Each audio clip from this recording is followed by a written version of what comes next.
ఇప్పుడు సెలబ్రిటీలు కొంతమంది టీవీల్లో కానీ లేకపోతే ఈ సోషల్ మీడియాలో కానీ నేను ఇలా కొద్ది రోజులు కలిసి ఉన్నాను, ఇలా విడిపోయాము, ఇదిగోండి ఆయన నాతో మాట్లాడిన మాటలు, ఆ వీడియోలు కానీ లేకపోతే వాయిస్ రికార్డింగ్లు కానీ ఇవన్నీ కూడా ఏంటంటే వాళ్ళు చేసిన మిస్టేక్స్ని కానీ లేకపోతే వాళ్ళు చేసిన పనికిరాని పనులు కానీ అన్నీ కావు కొన్ని ఇలా పబ్లిక్లోకి వదులుతూ ఉన్నారు. వీటిని ఆపలేమంటారా?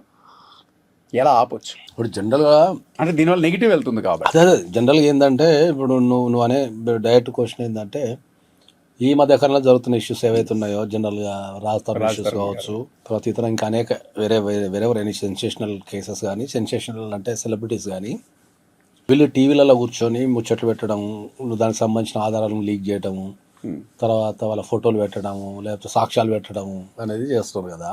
ఇది సెలబ్రిటీసే కాదు, మీడియా అనేది ఇంటింటికి వెళ్ళిపోయింది.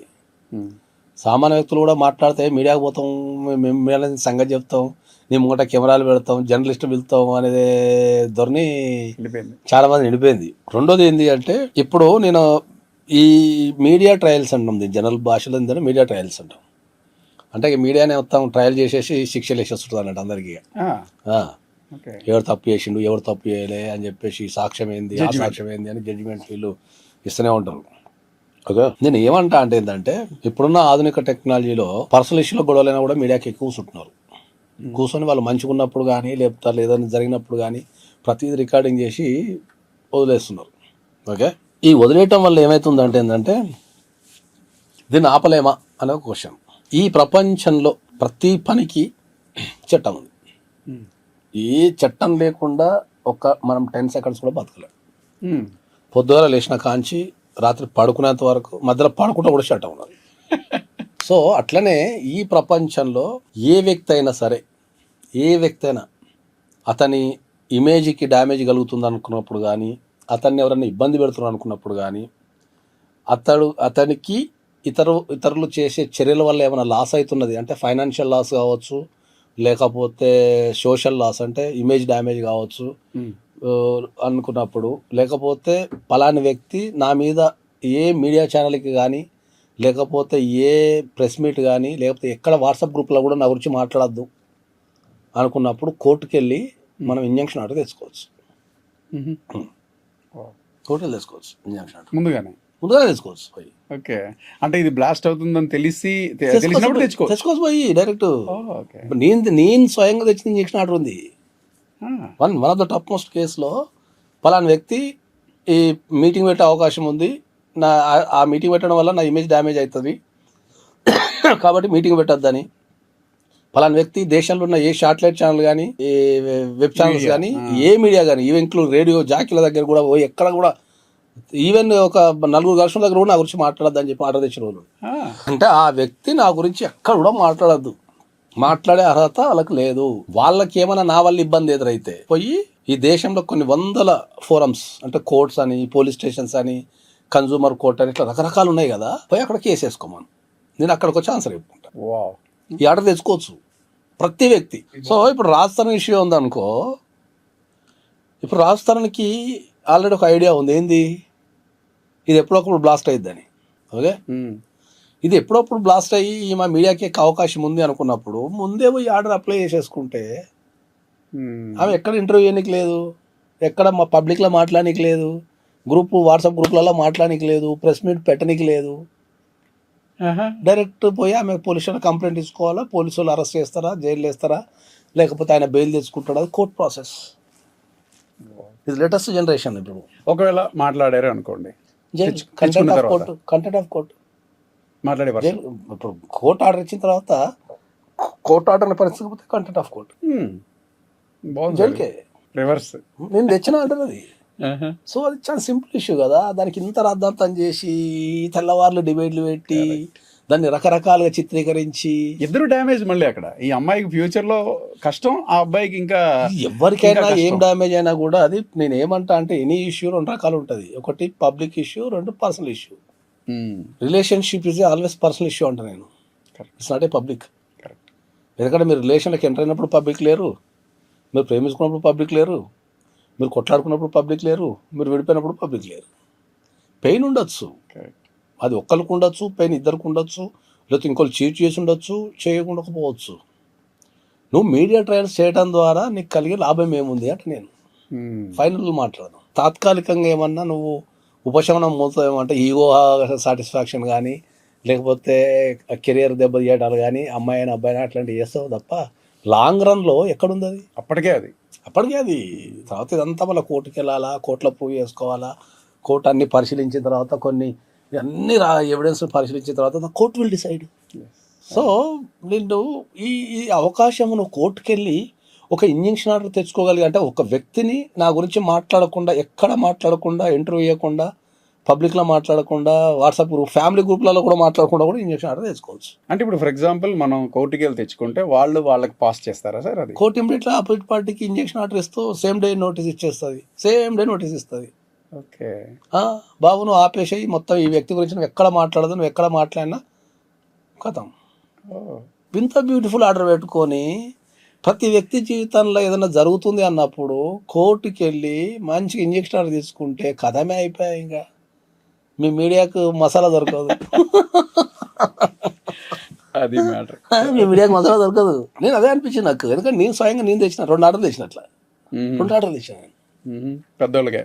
పెద్దోళ్ళకి 2 ఆర్డర్లు స్వయంగా తెచ్చాను నేను. పేర్లు చెప్పొచ్చు కదా అంటారు కింద, చెప్పరు. అడ్వకేట్ పేర్లు అడ్వకేసీ అంటేనే ప్రైవసీ. మళ్ళా వాళ్ళ ప్రైవసీని తీసేస్తే వాళ్ళ అడ్వకేసీ అవుతుంది. ఇట్లా అంటే పెద్దోళ్ళకైనా అవసరం లేదు. ఇప్పుడు వ్యవస్థ ప్రతి 10 yearsకి సమాజ పోకడలు మారుతాయి. ఎవ్రీ 10 yearsకి సమాజ పోకడలు మారుతాయి. అట్నే లాలు కూడా ప్రాక్టీసింగ్ మారుతుంది. ఇప్పుడు మేము ఇంతకుముందు డైవర్స్ వేస్తే దాకా ఉండేది. ఇప్పుడు మేము డైవర్స్తో పాటు కంపల్సరీ ఇంటికి రాకుండా ఒక ఇంజక్షన్ ఆర్డర్ వేస్తున్నాం. పెళ్ళం ఇంటికి రాకుండా ఈ డైవర్స్ అయ్యాగానే పెళ్ళం బుట్టలో దొరికి తలుపులు దాన్ని వచ్చి ఇట్లా కూర్చుంటుంది. తర్వాత మీడియాకి వెళ్ళకుండా కూడా ఆర్డర్ తేవాల్సి వస్తుంది. ఇప్పుడు ఇంటికి రానిచ్చే అవకాశం లేదనుకో, నీ సంగతి చెప్తా నేను పలాంటి టీవీ దగ్గర కూర్చున్నా రా అంటున్నారు. సో ఇప్పుడు మేము డైవర్స్ వేసినప్పుడు ఏం చేస్తున్నాము, ఇంటికి రాకుండా మీడియాకి వెళ్ళకుండా ఫ్యామిలీ గ్రూపులలో ఫోటోలు గిటోలు వాట్సాప్లో ఈమెయిల్స్ పెట్టకుండా కూడా మేము రిస్ట్రైంట్ ఆర్డర్ తెస్తున్నాం. ఇంజక్షన్ రిస్ట్రైంట్ డైవర్స్తో పాటు వేస్తున్నాం మేము. మాకు తప్పడం లేదు. ఏంటి సార్ ఎందుకంటే ప్రతిసారి ఎన్ని పనులు చేస్తున్నారా? మరి ఏం చేస్తాం మరి? ఇప్పుడు వాళ్ళు ఇప్పుడు డైవర్స్ అయ్యాగానే మొత్తం అది పొజిషన్లో కూర్చుంటున్నారు. కోర్టు ఏమో ఆమెకు నివసించే హక్కు ఉంది కదా, ఎందుకు వద్దంటది. వీడొచ్చేమో మా దగ్గర కూర్చొని సార్ నేను వేసుకున్న డైవర్స్ వేసుకున్నది నాకు ఆమె వద్దని చెప్పి సార్ ఆమె ఇంట్లో కూర్చొని నేనేం చేయను సార్ అంటాడు. మళ్ళీ ఏ రాత్రి మీడియాకు పోతున్నారో, వీళ్ళ దగ్గర ఏం సాక్ష్యాలున్నాయో ఏమున్నాయో ఏం అర్థం కావడం లేదు. సో ఒక పర్సనల్ వ్యక్తిని పబ్లిసైజ్ చేయొద్దు అనుకుంటే కంపల్సరీ మనం కోర్టుకి వెళ్ళి, అదొక డైవర్స్ ఇష్యూ అనే కాదు, ఏదైనా ఎనీ ఫైనాన్షియల్ ఇష్యూ ఉండొచ్చు, కంపెనీ ఇష్యూస్ ఉండొచ్చు, ఒక కంపెనీ మీద ఎవడన్నా ప్రొపగండా చేసే అవకాశం ఉంది, ఒక పార్ట్నర్ వెళ్ళిపోతున్నాడు వీడు పోతూ ప్రొపగండా చేసే అవకాశం ఉంది అనుకోవచ్చు. లేకపోతే కొంతమంది అదే పనిగా కొన్ని కంపెనీలను టార్గెట్ పెట్టుకొని అది చేస్తుండొచ్చు. ఇప్పుడు టీవీలలో జనరల్గా కొంతమంది కూర్చొని, అంటే మన టీవీలలో కూర్చొని వేరే వ్యక్తిని ఏకుతుంటాం. ఇంతకుముందు పాపం కత్తి మహేష్ ఉంటుండే, ఆయన బాగా అది చేస్తుండే పాపం.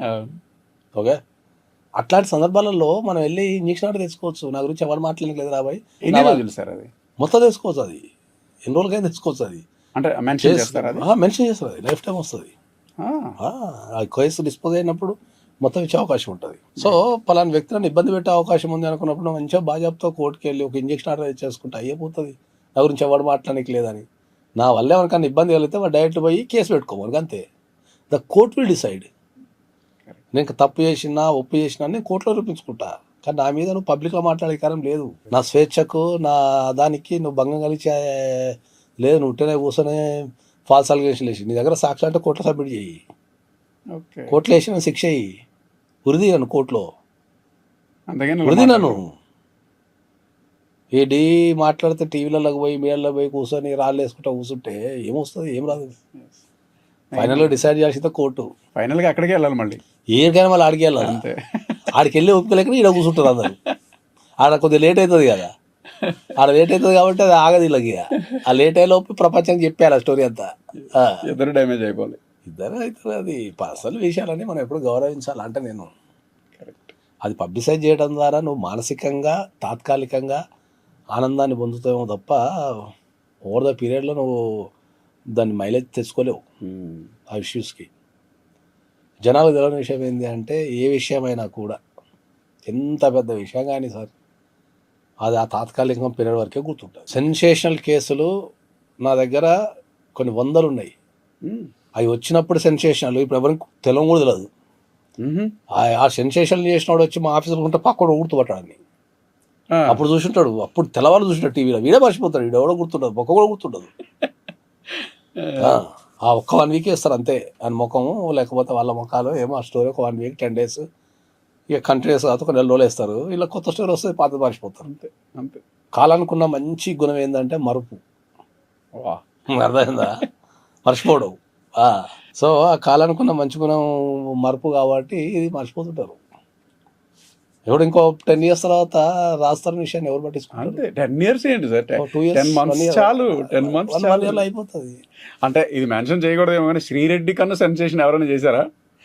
ఎక్కడ అయిపోయి అంటే ఫర్ ఎగ్జాంపుల్ సెన్సేషన్ అనలేం కానీ అది వే ఆఫ్ అంటే ఏదైనా అంటే వే ఆఫ్ ఎక్స్ప్రెషన్ అనేది మనం చేయొద్దు అని చెప్తున్నాను. పర్సనల్ ఇష్యూస్ ఉన్నప్పుడు, నీకు అన్యాయం జరిగినప్పుడు ఈ దేశంలో ప్రతిదానికి ఒక ఫోరం ఉంది. ఆ ఫోరంలో పోయి నిలబడి కొట్లాడి గెలువు.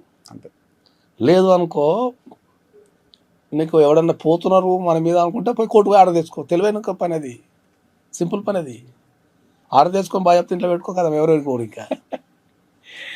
ఓకే.